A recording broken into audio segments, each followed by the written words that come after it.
Olá pessoal, respostas de sábado número 91, ok? Então, para quem não conhece, todo sábado eu faço respostas de sábado, né? Eu respondo as perguntas que as pessoas fazem aqui nesse canal. Então a pessoa faz alguma pergunta sobre som vintage, som antigo, eu respondo no respostas de sábado. Então procure, se você tem alguma dúvida, fazer perguntas sempre nesses vídeos. E no último vídeo, a gente está no 91, então quer dizer o que? As perguntas que fizerem hoje, lá no 92 eu respondo, e hoje no 91 eu vou responder as que fizeram no 90, ok? E como tá aí uma série nova de equipamentos de som, né? A gente está mostrando os equipamentos, já mostrei amplificador, receiver, tudo de fundo aqui enquanto eu falo, sim, nesses vídeos eu falo bastante, vou responder as perguntas das pessoas falando, ok? E aí eu já mostrei aqui amplificador, receiver, e agora chegou a vez do tape deck. Muita gente não gosta de tape deck, mas é o que tinha, na minha opinião, é o equipamento mais bonito, mais interessante de um conjunto vintage, de um conjunto antigo, é o tape deck. E hoje a gente está aqui com o quê? Com o 30BS. Sony, tape deck da Sony 30BS, lá foi fabricado no Brasil, ok? Pela Sony do Brasil, é um equipamento bem legal, já mostrei esse vídeo, eu vou deixar um vídeo aqui na descrição que eu considero ele como o view mais bonito feito no Brasil. Então eu tô aqui com o 30BS, tem aqui o manualzinho dele, original em português, tá? Porque como eu disse, ó, termo de garantia, é bem legal, né? O material da Sony, ok? Inclusive fiz um vídeo com relação ao manual, essas coisas, vou deixar aqui na descrição. Se não assistiu, assista lá que é importante, principalmente você que gosta de comprar equipamentos aí quando você encontra equipamento por aí, né? Então aqui a gente tem o encarte dele, ó, encarte nacional, né? Um folder de demonstração dele aqui, ó, putz, bem legal mesmo, mostrando aqui o cabeçote de ferrite, as fitas da geração da Sony, inclusive a fita que eu tô usando uma Sony UX, eu ia usar a gradiente, mas pô, é sacanagem, né? Usar um tape deck Sony com uma fita gradiente aí não ia ficar legal. Então aqui a gente tem ele aqui, ó, bem legal. Esse é o folder, o encarte original de época nacional, né? Nacional. E o manual. Então é isso aí. Hoje com plano de fundo o Sony 30BS, tá? É um equipamento bem vendido, tem bastante por aí. Se quiser adquirir um equipamento desse, você vai encontrar aí por aí, porque foi bastante fabricado aqui no Brasil. Bom, então, para você que entrou nesse canal, não conhece, aqui a gente só conversa sobre essa geração de equipamentos, compra, venda, bate-papo, demonstração, comparativo, live com bate-papo, que mais? Tudo com respostas, respondendo perguntas, curiosidades, tudo sobre essa geração de equipamentos. Se gosta dessa geração de equipamento, inscreva-se no canal e ative o sininho para receber as notificações. Não esquece de dar o like para ajudar. Então, um recado. Semana passada eu comentei lá justamente sobre as fitas, né? Eu não sei aonde que eu li aquela história lá de que a fita era uma fita, um rolo todo, e daí cada parte, a parte melhor ia para um lugar.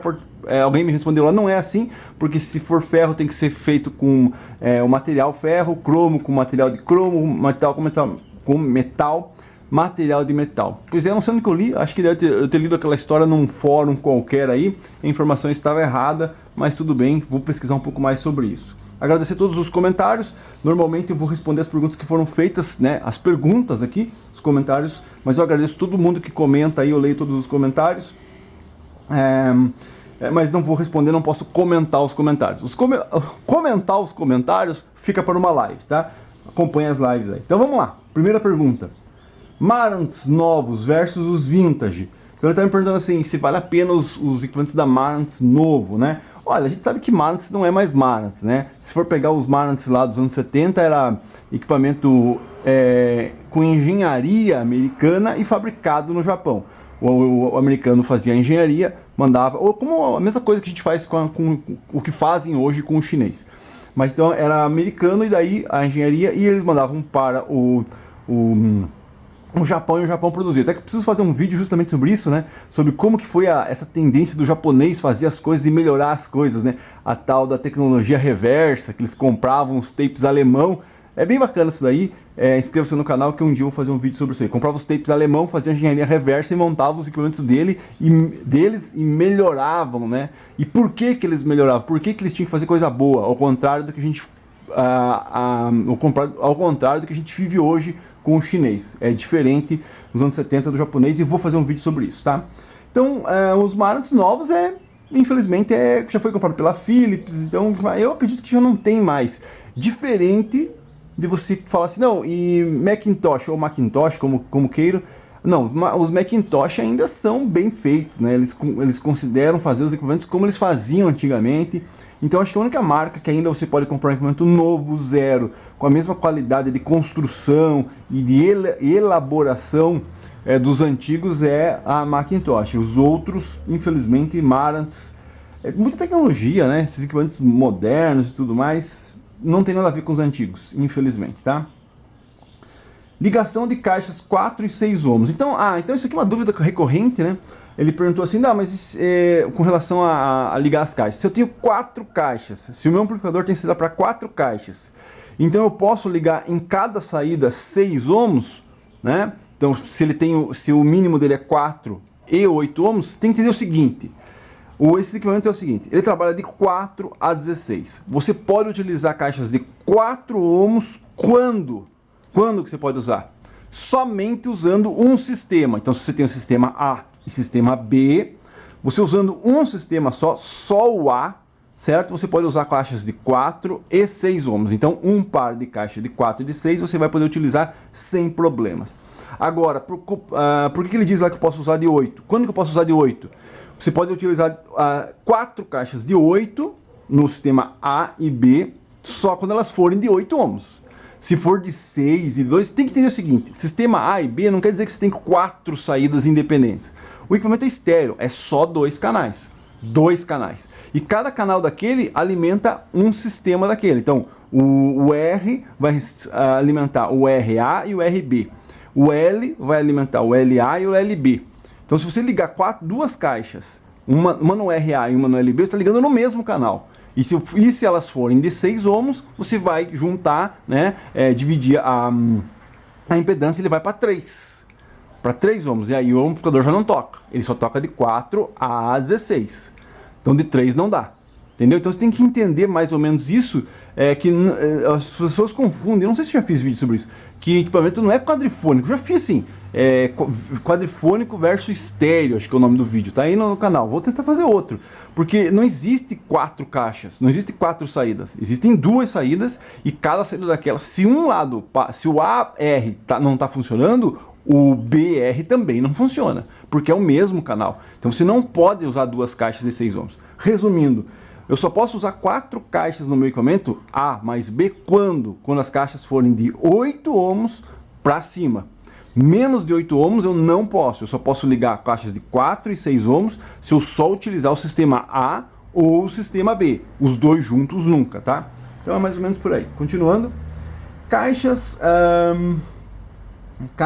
similar a L300 da JBL ou a Jubal L65. Bom, a Jubal L65, se você não conhece, né, no Brasil a gente teve uma réplica da Jubal 65, que é justamente a FAR L65. Já tive 2 pares aqui, nessa geração aí que eu estou fazendo vídeo no YouTube, já tive 2 pares, então já tem vídeo de 2 pares de caixas dessa aqui no canal. Vou deixar esses 2 vídeos aqui para você assistir. Então a L65 é uma cópia, na verdade uma era a L66, que tem umas aprimoraçãozinha, e outra era a L65. Então a L65 é uma cópia, então você fala assim, caixas similares a essas caixas hoje no Brasil. Hoje, no Brasil não existe. Você fala assim, quero comprar nova zero. Na minha opinião, não existe. Existem pequenos produtores, digamos assim, que fazem algumas caixas bem elaboradas. Existe essa fábrica nova que está fazendo caixa vintage, mas é caixa simples.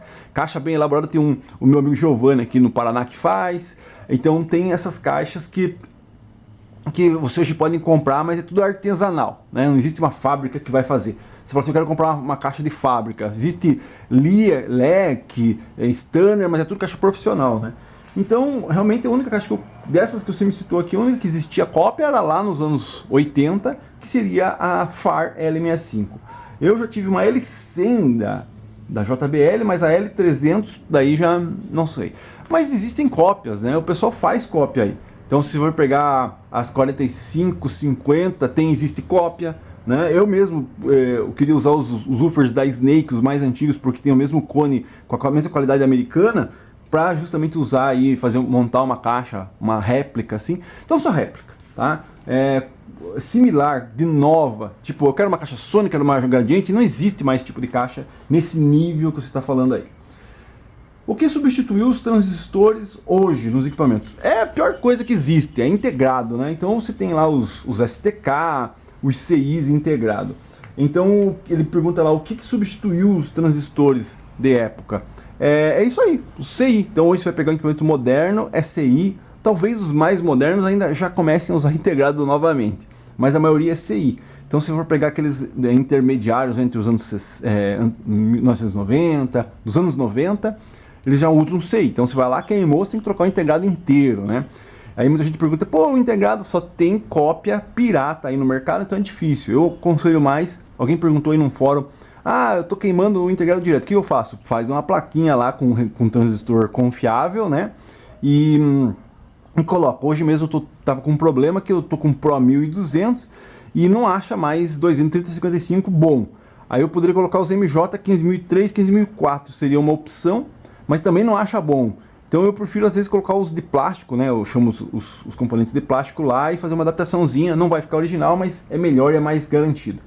Então o que substitui os transistores? Os CIs integrados. E daí não sei, alguém comentou aí, os Pioneers a gente jogava fora, porque, bem pelo contrário, existiam alguns Aivas e alguns Pioneers do final dos anos 80 para o início dos anos 90 que usavam os transistores bons ainda, aqueles verdes, preto. A gente depenava às vezes um Pioneer ProLogic porque tinha transistor preto para surround, transistor verde para central, e tirava os transistores e depenava o Pioneer, né? Mas são curiosidades aí. Então, o que substitui hoje os transistores são isso aí, e infelizmente cada dia que passa está pior, né? Não encontra mais coisa legal aí, nem mesmo para consertar os antigos.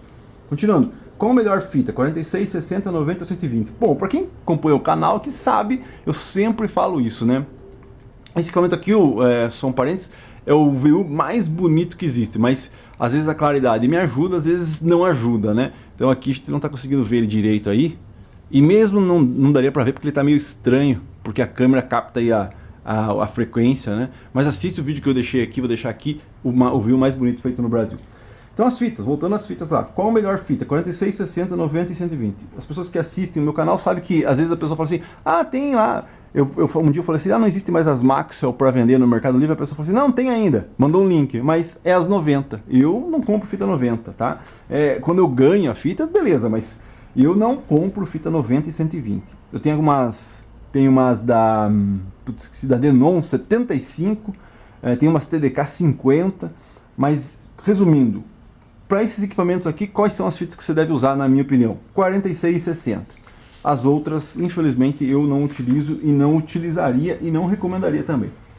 Diferença de som tocando 2 ou 4 caixas. Isso é para um vídeo também interessante, esse assunto. Eu quero fazer um vídeo sobre isso. As pessoas veem assim, pô, meu amplificador tem ligação para 4 caixas, então eu quero ligar 4 caixas.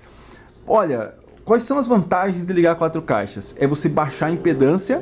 Então, digamos assim, eu tenho 2 caixas de 8, tá tocando legal, tal. Se eu ligar 4 de 8, vai baixar a impedância, o amplificador vai tocar mais, vai empurrar mais as caixas. Então, essa seria uma vantagem, tá?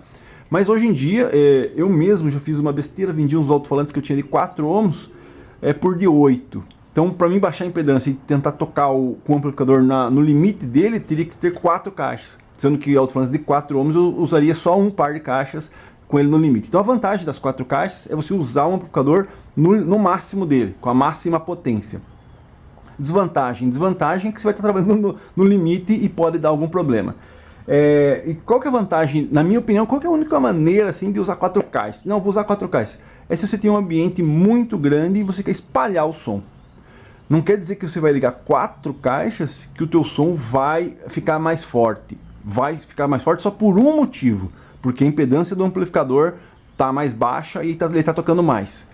Mas aí eu recomendaria fazer a caixa com um par só de caixas com a impedância baixa. Entendeu? 4 caixas, na minha opinião, só vale a pena quando você quer distribuir o som, espalhar o som por um ambiente maior. Agora, se você tem um quarto, uma sala e quer colocar 4 caixas, a única vantagem seria, como eu disse, o amplificador tocar numa impedância mais baixa. Mas isso você conseguiria com um par de caixas, da mesma maneira, com uma caixa com baixa impedância. Então vai ser tema para um próximo vídeo aí, eu vou tentar explicar um pouco mais qual é o meu pensamento, qual é a minha teoria sobre isso. Continuando. 6060 toca, mas não grava. Então 6060 da CCE, Studio 6060 CCE, é a mesma coisa que o 750D. Ele tem um problema, tanto o 750D como o Studio 6060, tá? Então veja bem, ele toca, mas você aciona o REC e ele nem entra sinal, ou ele não grava. Ele entra sinal e não grava, ou ele nem entra sinal. Faz o seguinte, o primeiro teste, né, que é o básico que eu faria, era você abrir a bunda dele, a parte de baixo do tape deck, e lá você vai ver que ele tem uma chave que corre, uma haste que corre com uma chapinha de alumínio assim, que empurra a chave de gravação. Então qual que é o primeiro teste? É abrir ali e empurrar as chaves de gravação com o dedo. Então você vai lá, empurra com o dedo. Putz, não entrava sinal, agora está entrando. Faz um teste. Gravou? Gravou. Então qual é o problema? Aquela haste que empurra a chave de gravação não está empurrando corretamente as chaves. E também no 750 acontece um problema que às vezes ela empurra, mas um canal fica mais baixo que o outro. Aí você vai lá, mexe na chave, o canal volta. Por quê? Porque uma das chaves não está conseguindo. Ela tem duas. Putz, eu tinha uma sucata aí. Mas ela tem duas chapinhas assim, tipo estilete assim, né? Uma aqui, que empurra as duas chaves de gravação, L e R. E às vezes uma empurra e a outra não consegue empurrar. Então o primeiro passo é ir lá e fazer essa função da chapinha e da haste com a mão. Empurrei com a mão, coloquei lá no fundo e mesmo assim não entra sinal e não grava. Aí tem algum outro problema. Mas normalmente, vou ser bem sincero, às vezes é a própria chave mesmo, a alavanca que não consegue empurrar, não consegue acionar as chaves de gravação. Faz esse teste aí que eu acho que se não resolver, pergunta de novo, a gente tenta resolver de alguma outra maneira. Continuando. Esquema do STR 850 da Gradiente. Puxa, eu não faço pesquisa antes de vir responder as perguntas aqui, então eu acho que devo de ter. O problema é que o STR 850 da Gradiente, ele é bem antigo, né? Eu tenho todos os esquemas eu tenho do CD1, A1, tudo, mas tem que ver se tem do Pro 2000, do Pro 1200, porque daí é dessa mesma geração, sabe? Então eu realmente não sei se eu tenho o STR 850, porque ele provavelmente está num catálogo de esquema mais antigo, que provavelmente acho que eu não tenho. Tem que dar uma olhada. Na época de 2000, a Polivox era a mesma dos anos 80? Cara, a Polivox não é mais a mesma desde 1982 ou 81, vai saber, né, quando é que foi. Mas a Polivox não é mais a mesma desde essa época. Então todos os equipamentos que você conhece, exemplo, PM5000, PR1800, PR2200, PR2200 foi tema, 2200S foi tema do vídeo passado. Que mais? Os 4150, 4250, toda essa geração de equipamentos assim, eu até poderia fazer um vídeo pós e depois da Gradiente. Porque sim, a Polivox continuou depois da Gradiente. Mas a Gradiente que você conhece, a Polivox que você conhece com os equipamentos bons e tudo mais, é até 81, 82.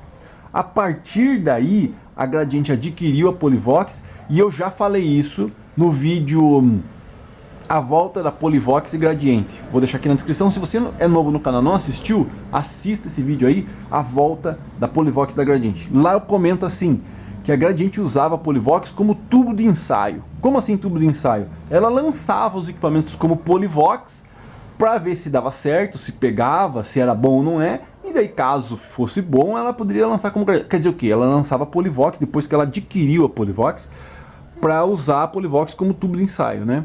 E isso ela deu um tiro no pé, comento lá no vídeo, vou dar um spoiler do vídeo para você que não assistiu. Ela deu um tiro no pé lançando, sabe o que? A Gradiente lançou o videogame Atari como Polivox. Então ela comprou os direitos da Atari lá, pagou os direitos para Atari e tudo mais, e lançou aqui no Brasil. Isso depois que a Dactar, que várias outras marcas lançaram, mas ela oficialmente, o Atari é Polivox. E aí o que ela fez? Pô, não vou lançar essa peça aí que é um videogame para criança. Como é que eu vou lançar esse negócio novo aí que não sabe se vai pegar ou não vai? E vou queimar a minha marca Gradiente. Então o Atari era para ser Gradiente. Só que a Gradiente foi lá e falou assim, não, vou pegar e vou lançar como Polivox, porque se não der certo, queimei a Polivox, né? Que é o que eu comprei aqui, essa outra marca. A minha Gradiente vai ficar quietinha aqui. E deu um tiro no pé, né? Porque Polivox, hoje em dia, como você provavelmente diz aqui, em 2000, todo mundo pensa no videogame. Ah, Atari Polivox, Polivox, hoje em dia, não, Polivox Atari, as fitas colecionáveis da Polivox, né? E não é Polivox, é Gradiente, só que a Gradiente deu um tiro no pé lançando o videogame Atari como Polivox pra dar como usar como tubo de ensaio. Como eu disse no vídeo lá, assista o vídeo que é bem interessante, é bem legal essa história aí. Se você quer conversar mais sobre isso, me chame numa live, a gente conversa. Continuando. Então, resumindo, tudo que você vê Polivox a partir de 82 é tubo de ensaio da Gradiente. Então hoje, se você vai lá e compra os... Hoje aconteceu a mesma coisa. A Gradiente foi lá e não lançou aqueles tubinhos aí que eles vendem, né? Aquelas caixinhas. Lançou como Polivox. Deu certo, agora ela começa a lançar como Gradiente. Então ela usou a Polivox aí. Então a Polivox não é mais Polivox, tá? Polivox, que é Polivox mesmo, é só de 82 para baixo. Continuando. Tape parou quando eu passei com um imã perto. Ele passou com um imã perto do tape deck e o tape deck parou. Olha, não sei, não tem influência, né? Até um senta que lá vem história, bem interessante, né? A gente sabe que fita, você não pode colocar um imã, né? Então você não pode ter alto-falantes perto da fita. Para quem é mais antigo aí sabe também que se você chegasse com uma caixa de som, um alto-falante perto da televisão antiga, tua mãe te batia e te jogava longe. Por quê? Não existe mais televisão de tubo, mas se você tiver a possibilidade de fazer esse teste, pegue uma televisão de tubo e ponha um imã de alto-falante perto. Peraí. Opa, desculpa, não vou cortar o vídeo. Então assim, pega um alto-falante e põe perto da televisão de tubo para você ver o que acontecia. Então é a mesma coisa, se você pegar um imã e pôr a fita lá, grudar, senta que lá vem história, inscreva-se, ative o sininho, vou contar isso aí ainda. Pegar a fitinha e pôr no imã do alto-falante, ela vai desmagnetizar, vai apagar a fita, né? Então não sei, sinceramente não sei o que pode ter acontecido com o teu tape deck, pode ter afetado alguma coisa sim, porque você, na teoria não teria que afetar. Mas como eu disse, põe o imã perto da televisão, você vai ver o que acontece. E aqui a gente sabe que isso aqui trabalha com magnetismo, né? E o imã é magnetismo, o cabeçote é magnético, a fita é magnética, então pode ter acontecido alguma coisa, mas saber o que aconteceu, difícil. Melhor maneira para gravar do Note para o tape. Bom, melhor maneira é você pegar um P2 RCA, põe lá no notebook o P2, no RCA, tenta equilibrar os volumes de saída do notebook, não deixar muito alto, muito baixo, e principalmente, né, desacionar os sons de sistema, né? Muita gente vai lá, põe o plugzinho, põe para gravar a fita, estou gravando aqui meus MP3, de repente dá uma mensagem, pli, pli, ou então acontece alguma coisa no Windows lá e sai na fita. Então você tem que desabilitar todos os áudios de sistema, só habilitar a saída de áudio, e aí você pode puxar lá o P2 da saída de áudio, ligar no RCA, na REC do tape, pôr para gravar, equilibrar volumes, que é o mais importante, porque quando você tem um volume de entrada alterável, e aqui o volume de gravação também é alterável, você tem que equilibrar, né? Normalmente a gente grava com sinal assim, né? No 7, é um sinal bom.